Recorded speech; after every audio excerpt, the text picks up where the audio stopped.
right, good afternoon, everyone, and welcome to the NCAA Division I Women's Basketball Tournament Portland Regionals at the Moda Center and Practice Day press conferences for Portland Regional 3.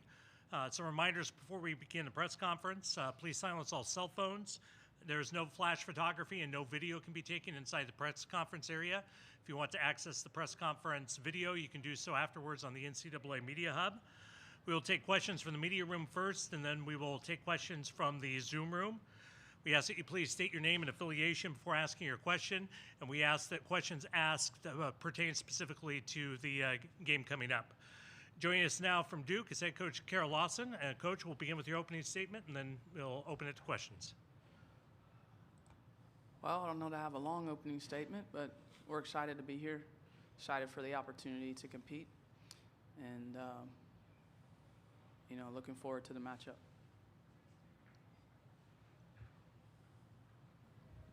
Okay. Hi, Kara. Michelle Smith from The Next. Can you talk about, give me 2 or 3 keys, do you think, to this matchup, the things that you have to do and the things you absolutely cannot do against UConn? I mean, for us, our keys pretty much stay the same. You know, we want to make things difficult defensively for people. So want to make people take challenge shots. Don't want to give up open ones. Want to control the boards. We need to take care of the ball. We've been some games good this year, some games not good this year, taking care of the ball. And just play with great pace on both ends. So that doesn't change for us game to game. Obviously matchups, some teams make it harder in certain areas than others, just based off of personnel. But that's pretty much what we do is we go in and we try and be really good in those areas. Just a reminder, no video inside the press conference, please. You can access the video afterwards. Next question, up front. Sabrina Merchant, The Athletic. Kara, is that sweatshirt in response to the press conference from last weekend? I just like the sweatshirt, yeah. I thought it was a good message.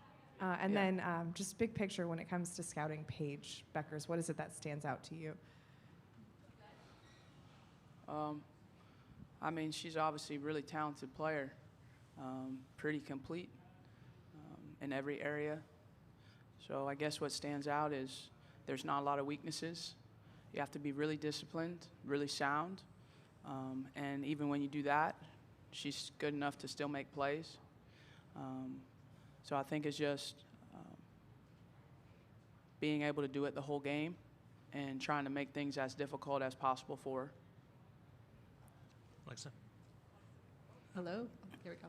Alexa Philippou, ESPN. With having so many underclassmen and so many freshmen on this year's team, what were some of the biggest challenges that you faced in trying to get them kind of caught up to speed? And have you noticed them turning a corner, and in which ways, more recently in the postseason? I'm sorry, the freshmen you said? Freshmen or the young players? young players. I mean, I don't think there's one moment that, like, oh, they're mature now. I think they each, just on their journey, have grown. And through the course of the season, we've been able to add more to their plate. In the beginning, we had to keep things pretty simple in terms of our schemes. And now we're able to layer it more and be a little more complex. And that's good because they've shown the ability to be able to handle that. And we can change things and go in and out of things, which is valuable when you're advancing because the teams that you play, obviously the degree of difficulty increases, and you have to be able to change things. You can't play the same way, all the time on players and teams, and so their ability to be able to handle that has been good. They've been confident from the beginning, but I'm sure there's increasing confidence as they now are almost a full year into their career and have played a lot of challenging teams. I mean, that was one of the things we made sure we did. We played one of the toughest schedules in the country, our non-conference. We played a lot of the top teams. A lot of the teams that we played are still playing, that we've played in our schedule. So they know what that level feels like, even though we haven't played every team left in the tournament. They know what that level feels like, and that was really important for me with a young team. I didn't want them to get to March and all of a sudden be surprised at the level of play. They needed to have already experienced that. So I think they're excited and looking forward to compete. And back. Duke Athletics, kind of piggybacking off that, Coach, you mentioned the tough schedule. How about the league and the ACC? Still 3 ACC teams playing right now. How much did the league prepare you for this moment? Yeah, I mean, I think you see stylistically a lot of different types of teams in our league, and that's helpful. There's obviously great players at every position, and so, we've played against great guards and we played against great front court players, and obviously the team we're playing tomorrow has great guards and great front court players. So we're going to have to be prepared for that. And so I think just the different styles and the different game plans that we've had throughout there as well is helpful, because we're able to say, like, hey, this scheme is like when we played X, or this scheme is like when we played Y, or this player is like player X, and this player is like player Y. So there's a little bit of recall for them, which is valuable. Tim. Hey, Kara. Tim Booth from the Associated Press. I know the NCAA tournament's only one piece of a bigger puzzle as you're developing and building a program. But getting to this stage of the tournament, getting to the second weekend, what kind of significance is there with that as you take over as a coach and start to develop the program the way that you want it to? I mean, it's definitely an accomplishment. I don't know. I'd like to get to the next weekend. I think for our group to be able to go on the road and win a game, like we did on Sunday, obviously, we're a lower seeded team, and I guess we're the lowest seeded team left in the whole tournament. So we know that, we'll be on the road, and we know that we'll be, not the team favored in any matchup. And so being able to get a young team to be able to focus and lock in and be able to win that type of game, I think that more than anything than getting to a second weekend was valuable, and is something that, kind of accelerates growth. Being in those moments, a top 10 team on the road and being able to win was big for our group. Bob Joyce, UConn Sports Network. Hi, Kara. Two things. You only had 4 field goals in the first 15 minutes, and then talk about how that game turned around so fast, and then Reagan's development as a player. What have you seen from her? In the Ohio State game you're talking about? Yeah, I mean, we didn't start off the game really well. I thought their pressure impacted us and affected us. We turned it over and obviously dug ourselves a really big hole. Once we got settled in, I thought we started to get some stops. That helped our offense, helped us with our pace and getting out and running, and then some shots started to fall for us. I think Ash made a 3. Take it from 30 to 14 to 30 to 17 that I thought kind of gave us some confidence. And Reagan's, it's been a continuous growth for Reagan. Obviously, this time of year, if you have a big game, everyone wants to talk about it. But really, for her, it started. I didn't have her freshman year. She first year with us last year. Was a starter for us as a sophomore, but not one of our main players in terms of offensive options. We had a senior-laden team last year, and so she was more of a supporting player, an important player for us, but not a featured player on offense. And then this year, as a junior, becoming more of a featured player for us, she's grown into that, being counted on every night to score and getting the better defenders, now as a junior. And she's continuing to just learn how to handle that. and certainly the last 2 games she's shot it really well, and we've needed all her points. So I'm proud of how she's grown and developed, and she continues to be, I think, one of the best two-way players in our league and in the country. But obviously there's a lot of good players out there too. But for us, she's really important to what we do. Jaden Watson-Fisher, Raleigh News and Observer. Kara, you posted back in 2021 a photo of you and Pat Summitt, and you said, "I wish you were here to see me coach." As you kind of meet these milestones in your coaching career, what do you think she would be telling you if she was still here? Like right now? Yeah.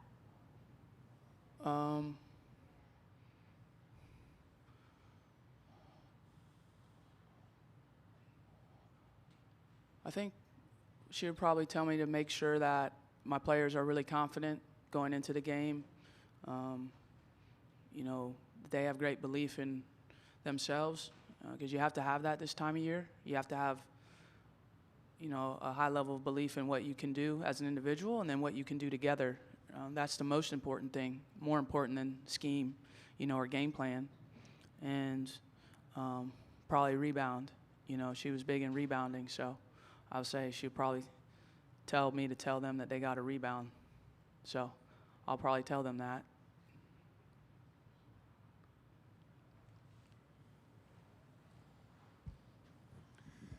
Joe Zone, Channel 3 in Hartford. A lot of common opponents between you and UConn. Is there anything you can take from that as you prepare for this game? I hadn't looked at it like that. Certainly watched a lot of film on them, and, they're a terrific team and have a lot of weapons. I think more than common opponents, you look for stylistically maybe teams that do similar things that you do to see how they play, against them. But I haven't watched every game that was a common opponent or anything like that. I think that probably just speaks to that they play a lot of hard teams and we play a lot of hard teams. I think from the looks of the schedule, we both try to challenge ourselves, in a non-conference and play some of the top teams. And, I'm sure, I know for us that's a big reason why we're here. I don't know if they'd say the same thing, but we definitely want to make sure that we challenge ourselves outside our conference.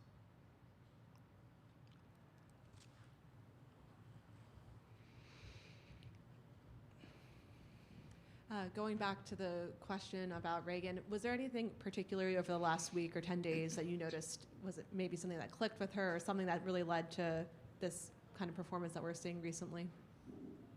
No, you can ask her. Maybe Reagan's pretty steady.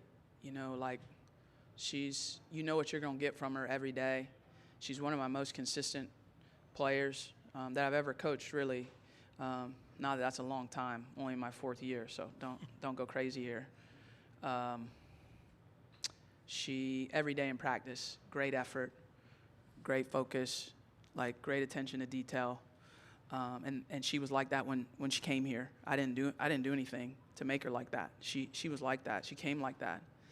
And so I think that's more the story than anything. Is just over the last couple years, every day she consistently has come in practice and worked and shot before practice and shot after practice and, had a good weekend. That's how this tournament is, now we got to have another good day, and that'll be hard to do against this team. Maggie Vanoni, CT Insider. The last time you played UConn was here. However, they did not have Paige Beckers. How much of a difference does she bring to that team? Yeah, I think they're a totally different team than the one we played here. Most of the players, I think it's a different, I think AZ was playing. I think Lopez was playing. Ducharme was playing maybe. It's totally different. Paige obviously makes a big difference. She's one of the best players in the country, and so it's they're different to me than last year. Um, more four guard, obviously, and last year they had, bigger players, at least when we played them. I'll be honest, I didn't watch them a ton like after we played them. Yeah, but she makes a big difference. I mean, no matter what team she was on, she would make a really big difference. This will be our last question. Kara, I know the schedule's really busy. And Name you and spend- affiliation, please. Oh, sorry. Did that already once. Michelle Smith from the Next. I know you're really busy with your team and you guys have a hectic schedule.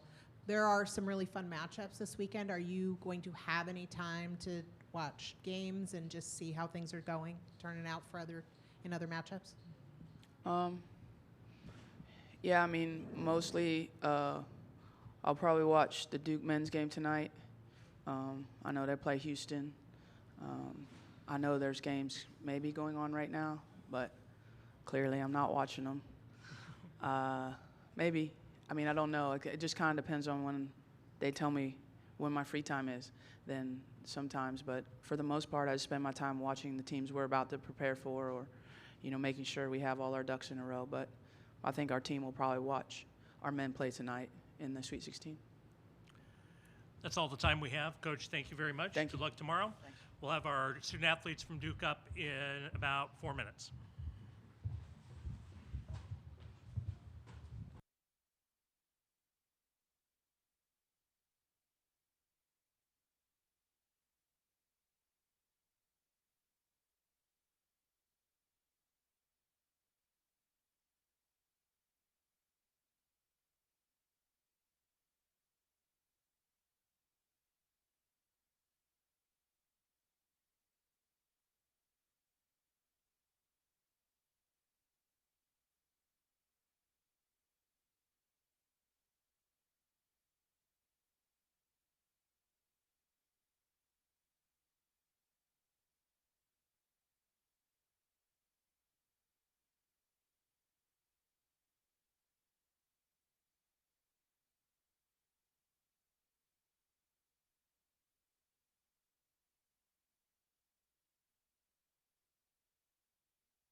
And once again, our reminders, please silence all cell phones, no flash photography, and no live video during the press conference. We'll take questions from the media room first, followed by questions from the Zoom room. Before you ask your question, ask that you state your name, affiliation, and which player you're directing your question to. And then we also ask that questions be pertinent to the game upcoming. So joining us from Duke are student athletes Reagan Richardson and Kennedy Brown. And at this time, we will open it up to questions.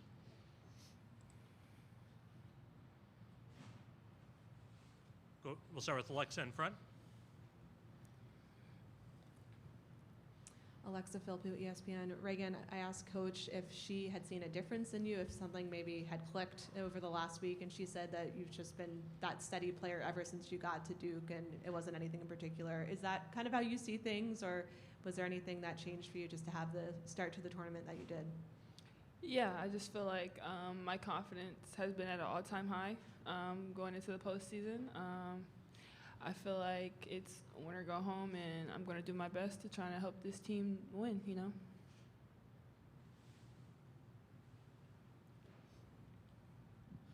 Austin White, Portland Tribune. Kennedy, you're obviously back in Oregon. You know, what's this transition been like, you know, coming to Duke and getting this opportunity here? Yeah, I mean, super thankful for this opportunity to play at Duke. It's been a great, 2 years, and I've been blessed with great coaches and teammates, and I've learned a lot along the way. So to be back, it's nice to kind of be back in a familiar space, familiar location. We were here last year for a Thanksgiving tournament. So yeah, it's just good to see some familiar faces.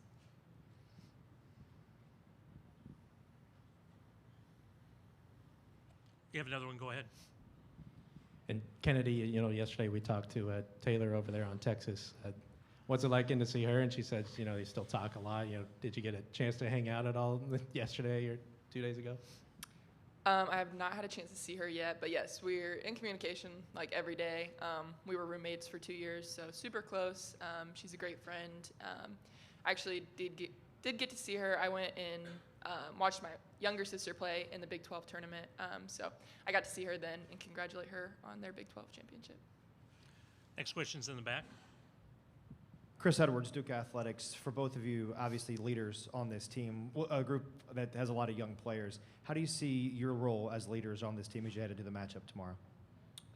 Yeah, I feel like since the beginning of the season, I'm having to step into a role of becoming a bigger leader. I feel like whether that's leading by example or verbally, I feel like I've been trying to do a lot more of verbal communication, especially with our freshmen here.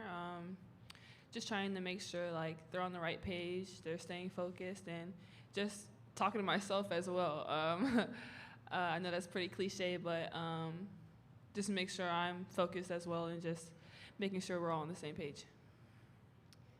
Yeah, I think being a vocal leader has been really important for me this year, a role I've had to kind of step into, and something I wasn't super comfortable with at the beginning of this year, but has become natural for me at this point.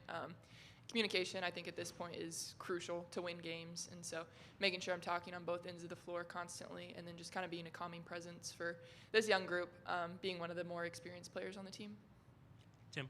Tim Booth from the AP. For both of you, when you look at film, what makes Paige so difficult to play against? I mean, yeah, Paige is a great player. She's phenomenal. Score on all 3 levels. I feel like the biggest thing for us is just try and make things tough for her, you know? Yeah, I think she has a really high basketball IQ, makes a lot of great reads, doesn't make a lot of mistakes. So like Reagan said, just trying to make, everything difficult, every catch, every read, hard for her. Go to Alexa. Either or both of you can chime in on this. When it comes to having so many underclassmen, so many freshmen on the team, what are the areas where you've seen them grow the most, and especially in the postseason play where the stakes are highest? How have you seen them kind of rise to that challenge? I feel like I've seen a lot of growth on the defensive end for a lot of them.